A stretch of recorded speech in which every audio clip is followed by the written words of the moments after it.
So Bob Woodward and Robert Costa have a new book titled Peril. And in this book, there's a bit of a shocking revelation. The shocking revelation is that General Mark Milley, the chairman of the Joint Chiefs of Staff, assured his Chinese counterpart, General Li Zhuochang of the People's Liberation Army, that the United States would not strike. Apparently, he did this twice. Apparently, he was so fearful twice in the final months of the Trump administration that the president's action might spark a war with China, he moved urgently to avert armed conflict. Okay, so number one, you have to ask yourself, where did this story come from? And where did the story come from? Because apparently, there's only two people on that phone call. One is Mark Milley, and the other is General Li Zhuochang of the People's Liberation Army. Presumably, Woodward didn't get this from the Chinese, which means that Mark Milley is bragging about this, which is not a shock because Mark Milley has a greatly inflated sense of both his own importance and of the historical moment. Right? Mark Milley was the one who was comparing January 6th to an actual Reichstag fire and suggesting the entire democracy was in danger, which of course wasn't true. He has this kind of bizarre, blown up sense of himself as the man standing in the gap, standing in the breach. Okay, so, but even if you believe that, there are ways to resist presidential illegal orders. And number one, you don't carry them out. Number two, you can threaten to quit. We actually have precedent for this during the Trump administration. Even if it's not illegal, you can threaten to quit. James Mattis did it several times before he actually quit. Right? The Secretary of Defense, General James Mattis, you'll recall that Donald Trump wanted him to do particular things that he didn't want to do in Syria, and Mattis just went to him and was like, I'm not doing that. And then Trump backed down. Well, Milley could have done the same thing. He didn't. He didn't even go to Congress. Right? Milley apparently went directly to the enemy. He went directly to the Chinese government. And he said to them, you know, this crazy guy in the White House, man, that guy's crazy. And if he orders us to do anything militarily, even if it's legal, I'm just not going to do it. In fact, I will call you first. I will call you first. And then you wonder why so many conservatives worry about the quote-unquote deep state coup. Because that sounds an awful lot like a deep state coup. I mean, even Alexander Vindman, right? The guy who is phoning in the Ukraine phone call, very anti-Trump. Even he was like, this is insane. Because it is. Civilian control of the military is a bulwark of American republicanism. Okay, so according to Bob Woodward's book, the chairman of the Joint Chiefs of Staff under President Trump, General Mark Milley, called up the head of the Chinese military, General Li Zhuochang, and told him the United States would not strike. One call, according to the Washington Post, took place on October 30th, 2020, 4 days before the election that unseated President Trump.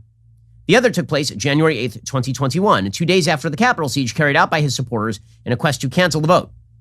The first call was prompted by Milley's review of intelligence suggesting the Chinese believed the United States was preparing to attack. That belief, the authors write, was based on tensions over military exercises in the South China Sea and deepened by Trump's belligerent rhetoric toward China. Milley apparently called up General Li and said, quote, I want to assure you the American government is stable and everything is going to be okay. We are not going to attack or conduct any kinetic operations against you. In the book's account, Milley went so far as to pledge he would alert his counterpart in the event of a U.S. attack, stressing the rapport they'd established through a back channel. General Li, you and I have known each other for 5 years now. If we're going to attack, I'm going to call you ahead of time. It's not going to be a surprise. That's insane. And we're not even talking about post-election at this point. This is still pre-election. This is before any of the January 6th stuff. It's before any of the election fraud stuff. None of which, by the way, justifies breaking the chain of command in illegal ways, which is apparently what Milley did. To do this well, but again, this is even before any of that. Right? This is October 30th. Now, I recall that period. I recall October, November, December, January. Wasn't that long ago. Was there widespread talk about how the United States was going to enter a full-scale fighting war with the Chinese? Was that even on the table? Was anybody even discussing that? Like, I feel like I would have heard about that, given the fact that President Trump is a big devotee to cable news. And cable news presumably would have been discussing that pretty rabidly if Trump were talking about it. Like, what were the actual possibilities that the Chinese thought that we were going to start a shooting war with a country with 1 billion humans in it? Like, what does anyone actually believe that? Or is Milley just a delusional, thoroughly self-obsessed human being? And is it insane? I mean, that's insane that he called up the Chinese. Even if you believed that, the element of surprise is a bit of a thing in a war. Let's say that Trump had issued an actual legal order to fire on a Chinese boat in the South China Sea. Is Milley actually going to warn the Chinese that we're about to do that, losing the fundamental element of surprise in a military conflict? Also, the notion that Milley would have to call the Chinese is crazy. Because again, we do have procedures to defy illegal orders in the military. CNN reported on this back in September of 2018. Based on another Bob Woodward book, actually. Because a couple of years ago, there's a Bob Woodward book talking about how James Mattis was mouthing off about Trump and all of the rest of this. But CNN reported at the time that all of the top U.S. commanders would push back against an order from Trump for a nuclear strike if it were, quote unquote, illegal. General John Hyten, who's the top U.S. nuclear commander, said, quote, I provide advice to the president. He'll tell me what to do. If it's illegal, guess what's going to happen? I'm going to say, Mr. President, that's illegal. Guess what he's going to do? He's going to say what would be legal. And we'll come up with options of a mix of capabilities to respond to whatever the situation is. That's the way it works. It's not that complicated. Hyten emphasized the U.S. military has the obligation to follow only legal orders, including those entailing the launch of nuclear weapons. Also, Air Force General Robert Keeler, who served as commander of U.S. Strategic Command under Obama, said there are layers of safeguards within the system designed to ensure any order is legal and proportionately appropriate. Quote, U.S. nuclear forces operate under strict civilian control. Only the President of the United States can order the employment of U.S. nuclear weapons. This is a system controlled by human beings. Nothing happens automatically.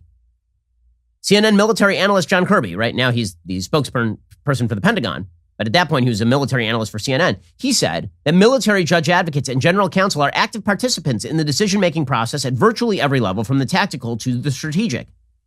He said they help ensure political appointees and uniformed commanders fully understand and consider law of war principles as well as the dictates of congressional legislation before any final decision is reached regarding the use of armed force in defense of the nation, particularly during the planning of combat operations. So in other words, is there any circumstance under which it would have been necessary for an American general to go to the Chinese and say, we're going to give you a heads up on a military attack?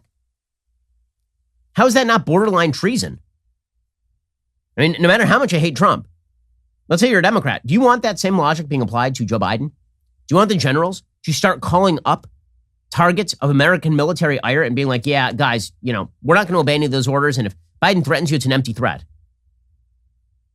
In the second call, placed to assuage Chinese fears about the events of January 6th, Lee wasn't as easily assuaged, even after Milley promised him, quote, we are 100% steady, everything's fine, but democracy can be sloppy. Sometimes Lee remained rattled. Milley, who did not relay the conversation to Trump, understood why. The chairman, 62 at the time, chosen by Trump in 2018, believed the president had suffered a mental decline after the election, the authors write, a view he communicated to House Speaker Nancy Pelosi in a phone call January 8th.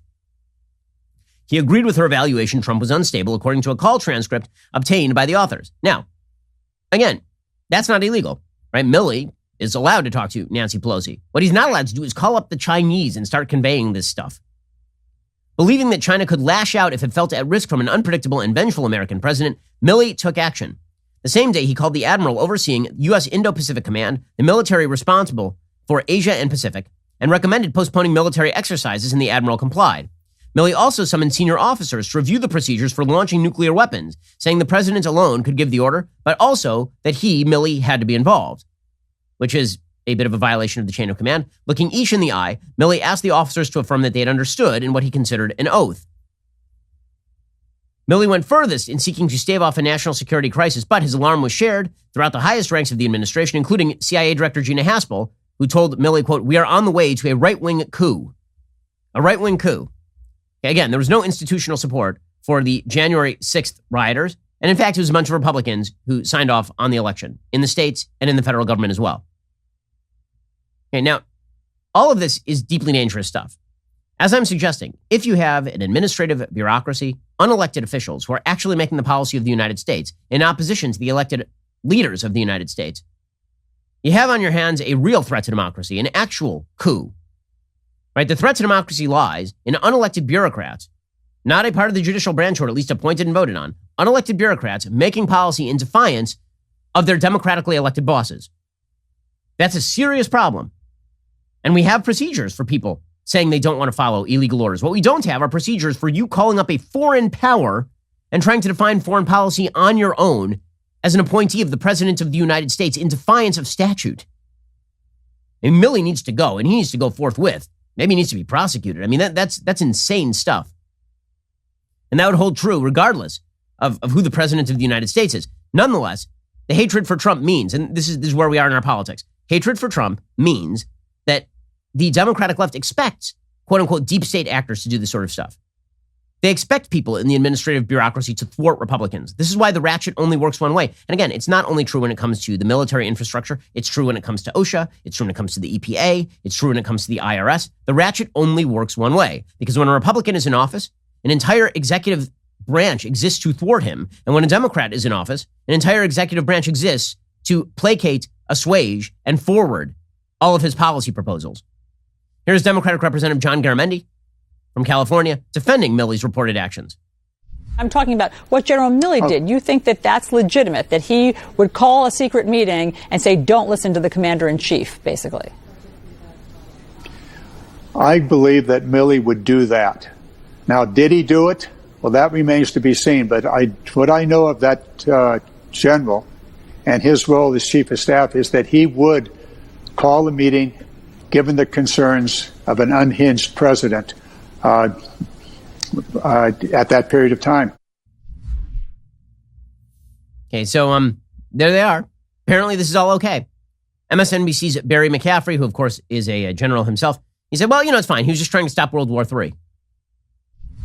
I think what General Milley was doing, and by the way, routinely, the chairman, the service chiefs, the joint combatant commanders routinely are in contact with their counterparts globally, part of the deterrence of unwanted combat. I think he felt it important to not end up with a World War I start of a war through miscalculation on the part of the Chinese. So again, I think we ought to be fortunate. We got this Princeton grad, tremendous combat officer, extremely intelligent, law-based, trying to safeguard the transition to a duly elected President Biden administration. Now, we do have diplomats, right? We have diplomats who are available. Why didn't he walk across the office, Milley, to folks in the State Department and say to the Secretary of State, Mike Pompeo, there might be a miscalculation here. You might want to call up the Chinese and assure them that there is no imminent military action. Right? The idea here is that Milley was working. He was the man on the inside. Okay, CNN's Lieutenant General Mark Hertling also defended Milley. And I'm not sure how you defend the general who is calling up the enemy and trying to inform them about how he is going to essentially create the military policy on his own in defiance of the civilian leadership. I think General Milley took some very prudent measures. General Milley isn't going to call the head of the People's Liberation Army in China and say, hey, don't worry about it, everything's going on. He's getting signals that other countries are concerned, as well they should have been during this period of time. They were all watching what was going on in the insurrection on the 5th of January. So I think General Milley didn't limit the president's power. I think if he did, that would be certainly a civil military action of the highest measure and should be condemned. But what he did was ensure the guardrails were in place. So I give him high marks for this based on what's described in the book. High marks. Okay, again, him going to members of the military brass and saying, okay, there's still a chain and here's how the legalities work, that's fine. I really don't have a huge problem with that, whether it's called for or not. Right? That's within his purview. I'm going to keep focusing on, he called up the Chinese government, right after they had unleashed, by the way, a worldwide virus. He called up the Chinese government and told them about what America's military plans would or would not be. This, of course, led President Trump to fire back. Here was President Trump yesterday. First of all, if it is actually true, which is hard to believe, that he would have called China and done these things and was willing to advise them of an attack or in advance of an attack, that's treason. For him to say that I would even think about attacking China, I think he's trying to just get out of his incompetent withdrawal out of Afghanistan. Okay, so Trump is not wrong about this. And it does speak to the fact that once the bureaucracy is entrenched, it stays entrenched. How's this for a title? Ben Shapiro Show subscriber destroys like button with clicks and logic. I'd watch that. Make it happen, gang.